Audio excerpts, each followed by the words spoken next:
Buenas tardes. A continuación vamos a hacer una presentación para la unidad curricular de educación comparada orientada por la doctora Julia Esteve.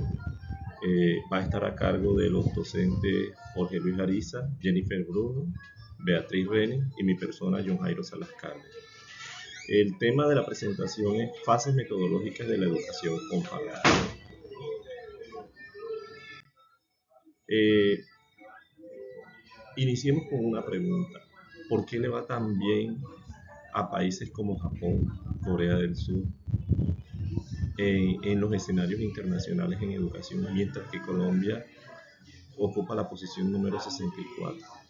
Hacer este análisis es hacer una comparación de los sistemas educativos, es decir, ya estamos utilizando la herramienta de educación comparada para hacer este tipo de análisis, porque comparar permite conocer otras experiencias, identificar buenas prácticas y comprender mejor los problemas de los sistemas educativos.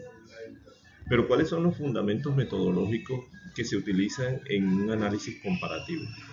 Lo primero que hay que tener en cuenta es que el objeto común de comparación, es decir, en una comparación no podemos comparar un sistema educativo en la básica primaria y en el otro sistema educativo estemos hablando de la básica secundaria, entonces debe ser un objeto similar. Los criterios de comparación deben ser claros, ya sea si se utilizan las herramientas cualitativas o cuantitativas para que esa comparación sea objetiva. El contexto, hay que tener en cuenta el contexto, porque el contexto dice mucho de por qué se están dando tales situaciones. Por ejemplo, una institución educativa en San Andrés y Providencia es muy diferente a una institución educativa en el centro de la capital. Son contextos totalmente diferentes y las educaciones apuntan a situaciones totalmente diferentes. Y también hay que tener en cuenta la finalidad de esta comparación para poder encontrar semejanzas, diferencias y relaciones, porque esto nos permite aprendizajes, esto nos permite tomar decisiones y mejorar dichos sistemas educativos. Según F. Hilker y Verday, el análisis comparativo se desarrolla en 4 etapas o niveles. Eh, la primera etapa es la descripción, la segunda la interpretación, la segunda es la juxtaposición, una al lado de la otra, y la tercera es la comparación. A continuación mi compañera continúa haciendo una profundización en las etapas del análisis comparativo.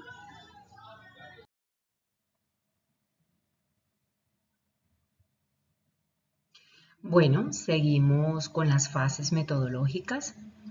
Iniciamos con la fase descriptiva de la educación comparada. Encontramos el aporte de dos grandes referentes, Frank Hilker en 1962 y George Verday 1964, que ellos dos coinciden con el análisis comparativo de la descripción, donde dicen que la fase de la descriptiva tiene como propósito conocer de manera amplia y objetiva aquello que se va a comparar.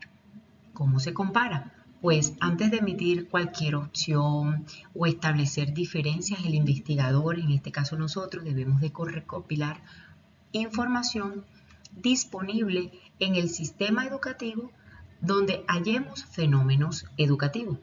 Entonces, Vereday propone trabajar con diferentes fuentes de información, como documentos oficiales, estadística, leyes, entre otras.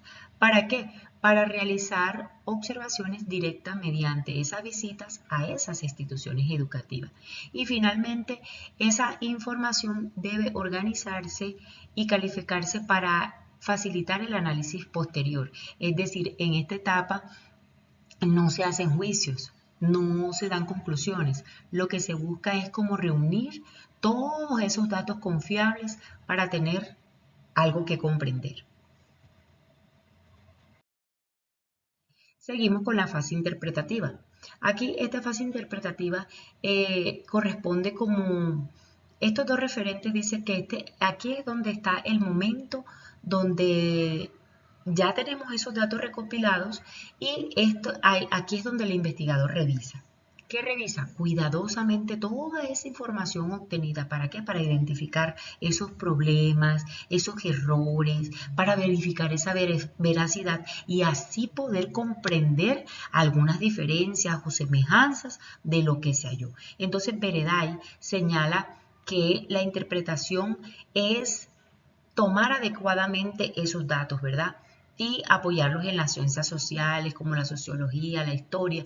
¿Para qué? Para que esos sistemas educativos que están siendo investigados se logre interpretar aquello que se halló, se logre comprender aquello que se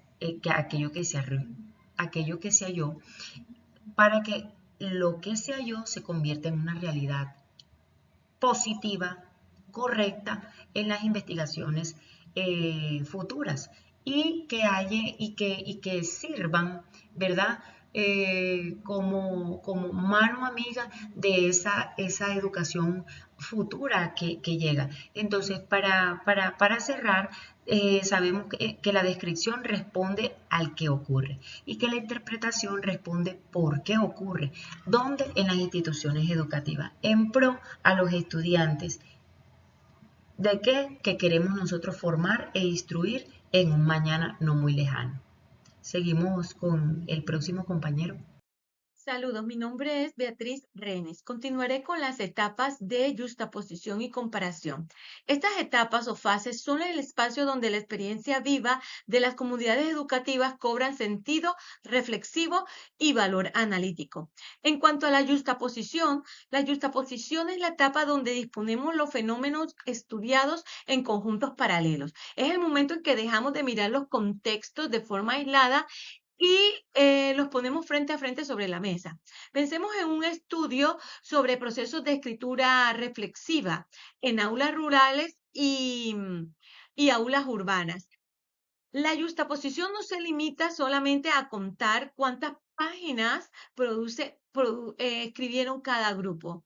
La justaposición consiste en cruzar como un mapa analítico de información e identificar, por ejemplo, cómo los estudiantes significan la palabra escrita, qué mediaciones emocionales ocurren dentro del aula o de qué manera el acompañamiento docente transforma ese proceso de escritura a el fortalecimiento de un pensamiento crítico.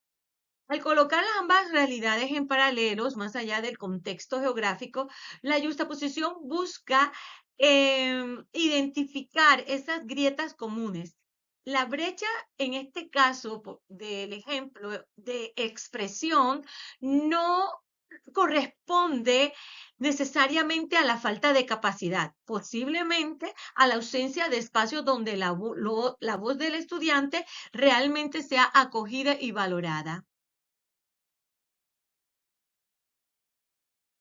En cuanto a la comparación, si la juxtaposición pone sobre la mesa la comparación, confronta los contextos estudiados. La comparación es una etapa que implica síntesis, hermenéutica y valoración crítica. Como es una etapa valorativa y crítica, emerge un tercer elemento llamado tertenium comparationis. Es el tercer término de la comparación. Deriva del intento de comparar aspectos cualitativos superando la distinción de semejanzas y diferencias. Él ayuda a valorar cualitativamente sin imponer juicios sesgados. Es un patrón que se podría tomar como un denominador común que permite medir y valorar la eficacia y la relevancia de los fenómenos estudiados. Si evaluamos, por ejemplo, la inclusión educativa en dos comunidades distintas, la comparación no trata de contar cuántas rampas se construyeron o cuántos decretos fueron firmados. Ella trata de realmente identificar cómo se siente el estudiante en el aula y si realmente el aprendizaje se está dando en igualdad de condiciones o en otras palabras dentro de una equidad. La comparación permite sí evaluar de manera efectiva y real, pensar en situaciones que pueden ayudar verdaderamente y transformar las comunidades educativas y a nuestros estudiantes. Gracias. Pero para finalizar la exposición, les habla Jorge Ariza. Voy a explicar la utilidad, el propósito de la educación comparada. Para comprender el flujo metodológico, es menester analizar los siguientes niveles. En el primer nivel encontramos la realidad educativa, la cual se enmarca o se centra en aquella realidad local, en aquella realidad concreta, en aquella realidad del día a día. Aquí nos permitimos poder comparar las diferentes situaciones, las diferentes experiencias, los diferentes resultados. ¿Con qué fin? Con el fin de comprender qué es lo que está sucediendo a nuestro alrededor, qué es lo que está sucediendo en nuestro entorno. Y así poder tomar unas decisiones contextualizadas. Pero para poder lograr este proceso, esta disciplina se enmarca en dos pilares, los cuales son la dimensión teórica sistémica y la dimensión práctica. La dimensión teórica busca la unificación e interacción de los fenómenos educativos, generando un pronóstico y perspectiva sobre la tendencia, sobre tendencia futura. Mientras que la dimensión práctica se enmarca en 5 campos clave, los cuales son la institución, práctica docente, currículo, evaluación y otro contexto. La educación comparada cumple la función esclarecedora y orientadora, no normativa ni impositiva. Es por ello que jamás podemos decir que comparar es copiar, significa copiar, porque comparar es iluminar las diferentes soluciones para nuestro entorno educativo. Bueno, muchas gracias a todos y espero que haya sido de su agrado.